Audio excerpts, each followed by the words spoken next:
In this film, we're going to look at CPR and the female casualty.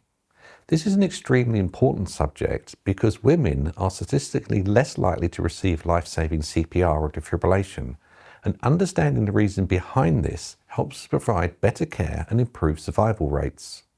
Research shows that a female casualty is around 25% less likely to have an AED used on them compared with a male casualty. People often feel uncomfortable about exposing the chest, touching the chest area, or placing AED pads around breast tissue. However, the guidelines are very clear. Saving a life is a priority. CPR and defibrillation must not be delayed because of modesty, embarrassment, or fear of doing something wrong. The casualty's survival always comes first. To carry out effective CPR and use an AED properly, you must expose the chest. This includes removing any clothing, adjusting a bra, or removing the bra entirely if necessary. The latest guidelines confirm that this is not only appropriate but essential during resuscitation. Never let the casualty's underwear or clothing interfere with pad placement. Your focus is restoring the heart rhythm, not preserving modesty. AED pad placement has also been updated. The latest guidelines refine pad positions to improve electrical pathways through the ventricles of the heart.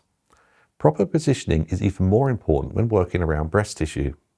For female casualties, avoid placing AED pads directly over breast tissue.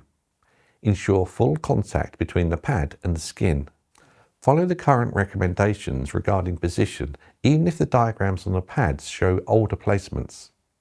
The casualty's right side pad remains in the usual position on the upper right side of the chest, but you may need to adjust it slightly to avoid breast tissue.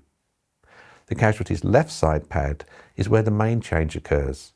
Place this pad higher up under the left armpit along the center line of the patient's side. This mid-axillary position ensures better shock pathway and helps avoid breast tissue completely.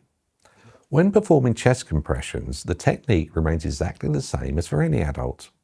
Place your hands in the center of the chest and compress 5 to 6 centimeters in depth at a rate of 100 to 120 compressions per minute. Do not modify your technique just because the casualty is female.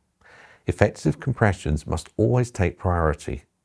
It's also important to recognize that women may present differently when experiencing heart problems.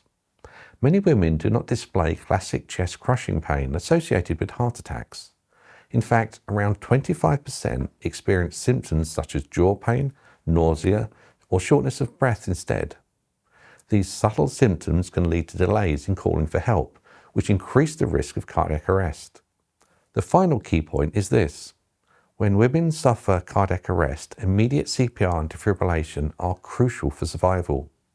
Do not delay because concerns about exposing the chest or uncertainty about pad placement. Acting quickly and confidently gives the casualty the best possible chance of recovery.